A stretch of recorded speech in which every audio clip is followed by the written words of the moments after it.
అందరూ కన్విన్స్ అయిపోయారు. ఎవరిని మాట్లాడా మళ్ళీ జాబ్ రావాలంటే బాబు రావాలి.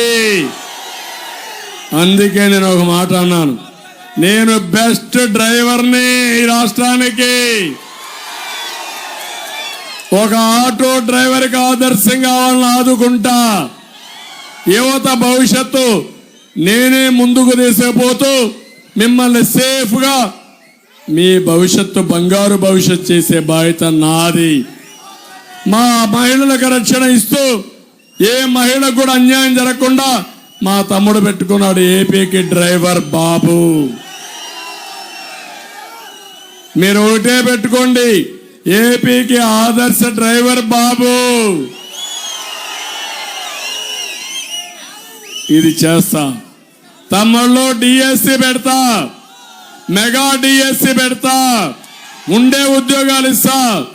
మొదటి సంతకం డిఎస్సి పైనే పెడతానని మరొకసారి హామీ ఇస్తున్నా. రెండోది జాబ్ క్యాలెండర్ ఇస్తా. 20 లక్షల ఉద్యోగాలు సృష్టిస్తాం. సంవత్సరం 4 లక్షల ఉద్యోగాలు, 3,000 రూపాయలు నిరుద్యోగ భృతి ఇచ్చి అమ్మా నాన్న పైన ఆధారపడకుండా ఒక కుటుంబ పెద్దగా ఈ పిల్లల భవిష్యత్తు తీర్చిదిద్దే బాధ్యత నాదని మరొకసారి